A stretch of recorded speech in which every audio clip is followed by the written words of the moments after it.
Broadcasting from the business capital of the world, this is the Podcast Business News Network. Move your life forward, help you heal, overcome challenges, maybe even have epiphanies. It's so simple. And many of us minimize it and say, well, how much can that make a difference? Like, really? Come on. Well, it's true. When you write it down, talking about journaling, talking about even poetry, if that works for you, but something that comes from your mind to your hand to a page.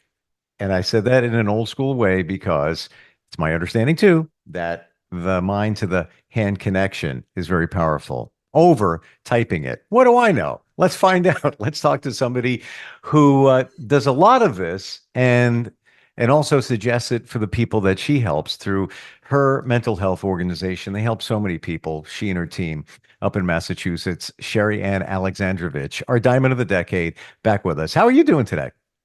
I'm doing good, staying warm. How about yourself? Pretty much the same thing. We're in the Northeast, massive snowstorm, blizzard overnight. There's something to write about, I would think, right? Yeah, for sure. How to stay safe, how to stay warm. What is the magic of journaling or just writing things down? So there's so much that goes behind the importance of journaling and writing things down. The emotional regulation, that's a big one. It's a big release for us to write things out, to get them out of our head, because humans, we have a tendency to perseverate. And we will continue to perseverate, we will continue to problem solve until our brain thinks that we've resolved something. The problem when we do it inside of our heads is that we kind of forget which angle that we had gone. We forgot which solution makes the most amount of sense. So not just for healing emotional and physical well-being, but also for problem solving, is writing it out. What is the problem? What are the different areas that, 1, 2, 3, 4, how do we solve this? And then the pro and cons for each. There's one strategy for problem solving.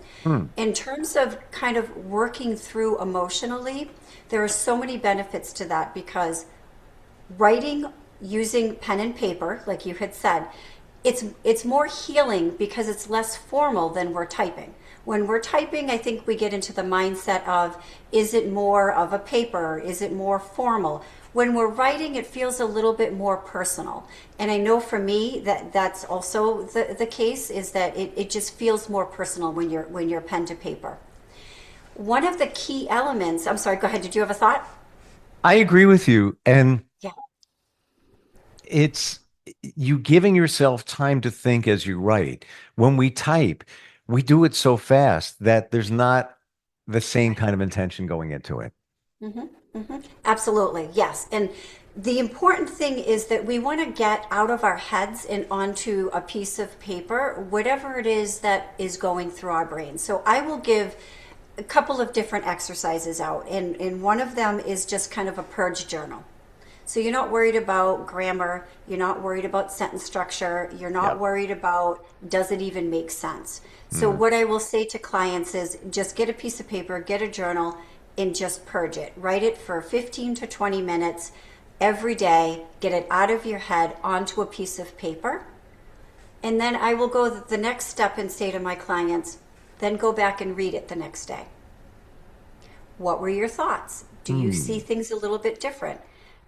Are you processing it differently? Is there a different perspective to that? Because sometimes when we're angry or we're upset or we're in the moment of something, what we're thinking could be catastrophic. It could be lined with several different scenarios that may or may not actually be what happened. But that's what our perspective is in the moment. And so similar to the pause, which I practice and teach all the time, stop, think, speak. It's the same thing with the writing. So when we're writing, we're going to purge it. We're going to get it out. We're not going to stop and think. We're going to just say everything that's in our brain onto a piece of paper. Then we can go back the next day or a couple of days after that, and we want to reread it and say, was I looking at that from the same perspective? Is there another way that I could have solved that? Is there another way that I could have viewed that? It really helps to open up our perspective taking, and that can help with increasing our self-awareness, increasing our self-communication, increasing our communication with other people, increasing our relationships. There are so many things that can contribute to going back and rereading and looking at things from a different angle.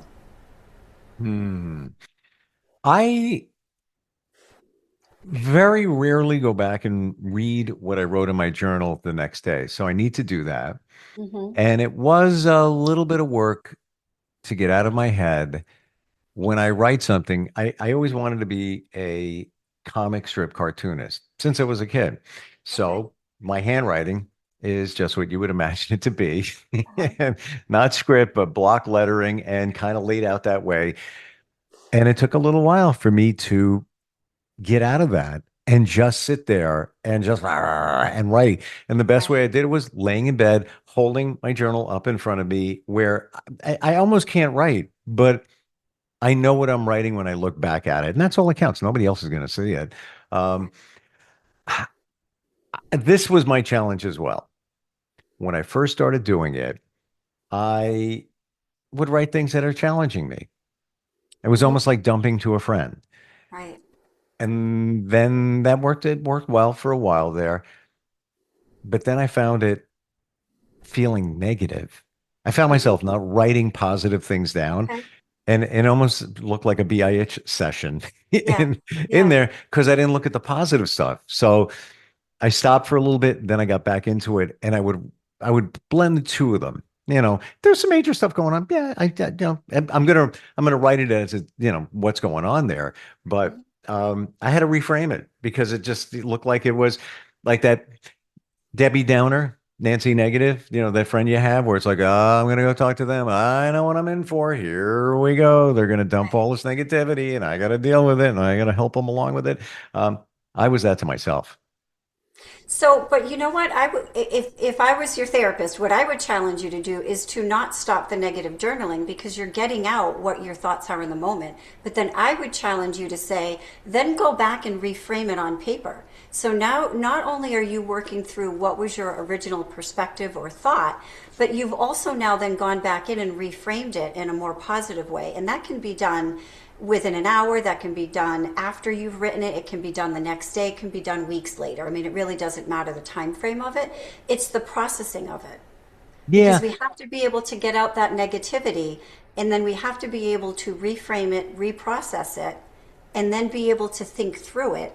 And the only way to really do that is to start from the beginning and work its way through incrementally. We can't skip steps. Does that make I, sense? totally, and Yeah. I just added more positive stuff in there, or Yeah. not even more, just positive stuff in there to Hmm. because there's always positive things going on, Right. So that Right. yeah, I found that, and I found it being a little more enjoyable. But to your point, Mm. you're writing for a reason to purge, to let it Right. out. So if you got Right. stuff going on there, that's what you're doing it for. What else can you share with us to make this even more impactful? So I think that some of the other benefits that we can kind of talk about are our physical and emotional health. What happens when we hold in our stress? We start to get somatic symptoms, physical symptoms from that: headaches, stomach aches, anxiety, depression, lack of sleep. All of these things build up because we don't have a release for it. And then when we don't have somebody that we know that we can trust, Hmm. that we can release these things to, or take it a step further, things that we're ashamed of, things that we're embarrassed of, things that we're not ready to share with somebody else. Writing is an excellent way to get that out. Now, if we're in a situation where we're afraid that somebody is going to find our journal, and we write out these really deep thoughts. So when I'm working with a client, what I'll say is, bring them into me and we will shred them. I mean, there's a lot of different exercises that you can do if you don't feel like you have a safe place to keep your journal or your writings. I'm going to say this with caution, but some of the things that we can do aside from shredding are also burning them.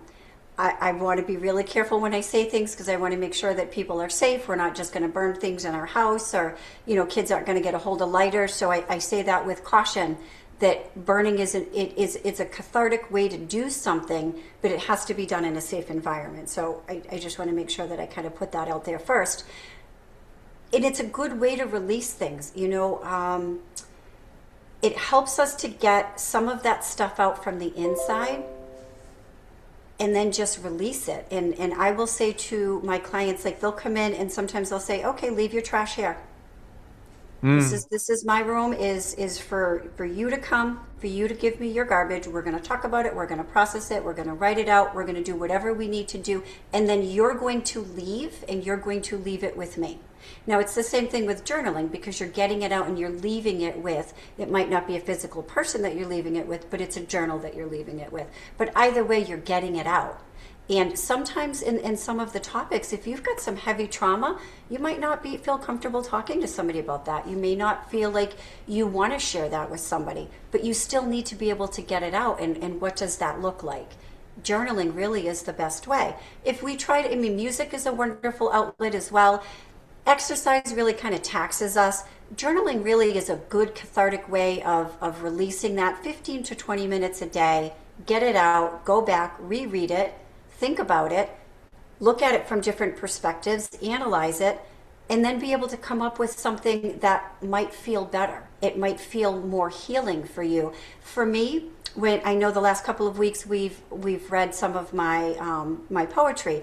In this past year has been probably one of the most challenging years for me that I can really even remember experiencing. And out of that has really come this poetry that is just, some of it's pretty dark, but for me it's really cathartic, and it just really helps me to be able to process through. And I've noticed that my earlier writings are more kind of just get it out there. And the ones that I have written in the last couple of weeks, you can see the transition. You can see where it starts. Then you can see as you go through the steps, then what the outcome is. And so within the body of what I'm writing, there's the beginning, the middle, then some of them have obstacles, some of them have roadmaps, some of them have paths. And then at the end, there's always some level of closure or positivity or hope that helps you to kind of move it forward. And that for me has been an extremely beneficial process to be able to kind of get out, because some of this stuff, I don't know how to put it into words. I don't really know how to express some things, because it just feels like there's so much going on inside of my head. But when I start writing, it all makes sense, and it just kind of pours out fluidly. I believe that is the magic of this as well. In addition to helping you purge, healing, and all of that, being able to look back at it. I regret not doing this sooner, so I could look back at points in my life and see, you move past that. Oh, I forgot about that. There's a lot, even going back 6 months, I look back, I'm like, whoa, hey, you know what? You forgot about that. You overcame that, etc.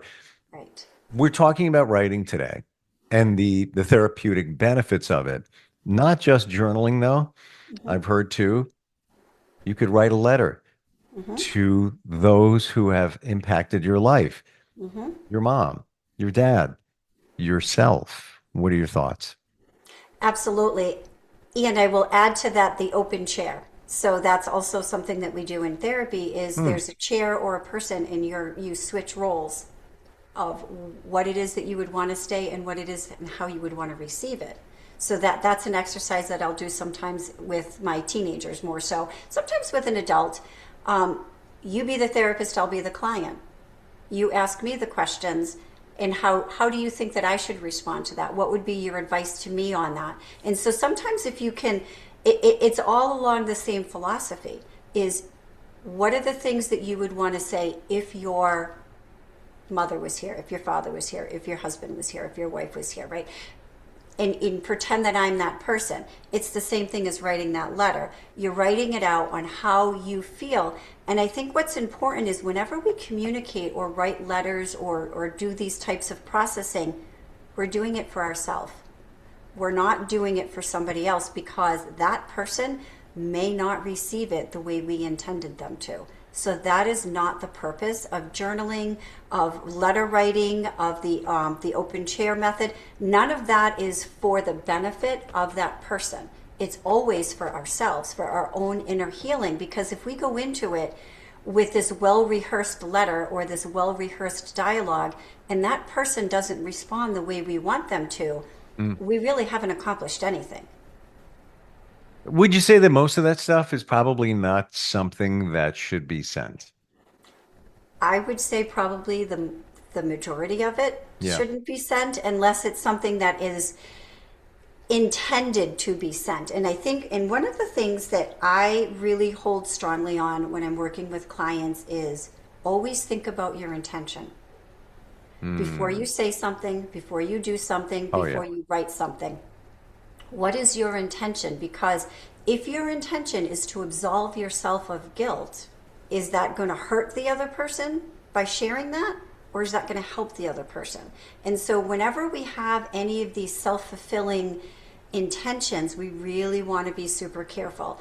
I had a client one time that disclosed something to her son that happened during her marriage with the father. She did that to absolve her own guilt. And it really essentially backfired and caused a huge rift between her and her son.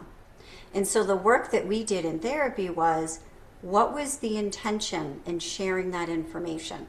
And that was an important root to get to, because all things have a root cause. Everything has a root cause. We don't just do things without having a reason. Or I should say, we rarely do things without having a reason. But the challenge is identifying what the reason is, because it could be something in childhood and you don't remember it. It's something that, yeah, in your subconscious, it could be sitting there. This reminds me, I'm pretty sure I mentioned it before. And actually, there's a text I want to send today about something. And as you're saying it, I'm thinking my own advice, and here it is. Right. The 3 filter: before you send it, before you speak it, before you email it, whatever it might be. Is it kind? Is it necessary? Is it true? If you can put it through all 3 of those, all right, then maybe it's okay to send. But when you start putting it through all 3, I say probably you're not going to send it. And I would add a 4th element to that. Send it to yourself. Yes, and even if you don't send it to yourself, don't send it. Sit on it Right. 24 hours. Kind of the Right. same thing. Just Right. let it sit there and go back, Yes. and then say, I found that many times where it's just sitting there and I come back to it and I'm like, I'm over it, delete, and then move Right. on. Yeah. I will send things to myself if I'm feeling impulsive. If I feel like I need to get it out and I need some resolution around something, I'll just text myself instead of texting another person. And I have found that with the teenage population, that works really good, because there's that impulsivity, there's that completion. When you type something and you're angry and you type it as fast as you can and you need to hit send, because you think about that feeling you get when you hit send, right? It's that relief. But then it's the outcome could potentially be catastrophic, because you sent something you didn't mean. You can't unsend it, right? Now it's out there. It's out there in the universe. That other person has received it. So sometimes if you send it to yourself, you get that same sense of satisfaction. But then when you get it and you read it, you go, oh shit. Oops. It's true though. You see it like, oh, I sent that. And there's been in it, and it works both ways. I've looked at stuff that I've written, even proposals, work related. Years later, I'm like, what frame of mind were you in? Damn, that's good. I don't think I could Right. redo that today. But on the flip side of that, you look at some things that you said, like, oh, I can't believe I said that. I should have. Right. Oh, that's just, ooh, that's harsh. Ooh, look at the way I worded that. Right. And you know what? The one thing we can't take back is the things that we said. Yep. Words have meaning, and we cannot, once it's out there, there are some things that we can't take back. And you can apologize, you can explain your intention, but the receiver of that information, that's what perseverates. And studies have shown statistically, when you look at traumatic events throughout lifetime, what sticks with you, what resonates, it's the words. Yeah. The bruises heal, the all of the physical abuse, the sexual abuse, those things at some point stop. what you continue to hear is that narrative in your head. You were not worthy. You deserved this. You led me on. It was your fault that this happened. That's what eats at your brain, and you can't take back those words. Those are words that stick with you. They stick in your heart. And if you don't do anything with them, you absorb them. You absorb them in your soul, and they become part of your narrative. And now moving forward, it becomes part of your sense of self. And that's not what we want. So it's really important that the person who's saying things, to always be mindful, always practice that pause, always stop and ask yourself, what is the intention behind saying this? But as the receiver, don't hold on to that. So from the opposite perspective of that, why does that word, why is what that person said concrete? Why is that so etched in stone that we absorb it and we believe it? And that's what I always want to challenge. That's the cognitive restructuring part of therapy, is what is it about that is so difficult for you to think is not true? Or why do you believe that those words are the gospel? Because they're not. That's somebody's opinion. That does not make it right or wrong. That makes it an opinion. And that is really difficult to restructure when kids have grown up with this negative narrative of who they are or why people have treated them the way that they did. That is such a challenging thing to try to reframe as an adult when that is stuck with us. And so sometimes there's a lot of shame around that. Journaling. I find it so fascinating that thousands of years later, with all the technology that we have, everything that's going on nowadays, it comes back to the same thing it did thousands of years ago. A word or two. They mean so much. They did then, they do now. The means of conveying them are a little bit different now, but then are they really? It's called a pen. You could write it down. You could send a letter. Many people do. And that's even impactful too. Getting a handwritten letter nowadays is like a mind blow. Right, You know? exactly. Yeah. Wow. And it's important. I think, I work really hard with, my grandson, he's 11. And one of the things that we talk a lot about is the importance of the pause and stopping and thinking and wording how you say things and communication, because communication is so important. And, and I see it now. He's actually going to be 12 in April, but he will mirror back my words at me. If I'm saying something, he'll say, yeah, you're really getting elevated right now. Wow. I die laughing, right? And I will stop in that moment and I'll say, yeah, I am. You're right. I am getting elevated. And it's just enough to get me to stop and think, what is it about that was causing me to kind of get, so, and notice the language wasn't, don't yell at me. It wasn't, why are you yelling at me? It was a soft tone of, it sounds like you're getting elevated, Yaya. Why are you getting elevated? So it's how it was worded, because we're not going to receive from a child, don't yell at me. Why are you raising your voice? Or why are you angry? Because now we're going to get into this defensive mode, right? So it's all about teaching our children how to communicate so they feel heard, they feel supported, and they also understand what it is that's happening that's causing you to feel elevated, before you lose your cool and end up giving out a punishment that you can't stand by, which goes to inconsistency. And then we wonder why kids continue to tantrum. And God, that's another whole segment we could do. But, right? The importance of communication, it's all about how we present something. And we want to always communicate the way that we want to be communicated to. Right? So it's a mirror. Everything is a mirror on how are we receiving something, and how is it that we want you to hear it? I am so looking forward to writing in my journal tonight. It's been a while. Yeah. It's one of the, we had this big snowstorm. It's seems like, put the fire on. Absolutely. But I'm not going to tell you where I keep it. You're available to help anybody anywhere. Yes. Of course, you're in Massachusetts, but, virtual makes it easy. newbeginningswc.com. Is that right? New Beginnings, well, yes. Yep, newbeginningswc.com is the website, correct. Sherri Ann, always great having you on here. Thank you for reinforcing how important it is to write it down. I really appreciate it. We'll talk soon, okay? Okay, sounds good. Thank you so much. We'll be right back.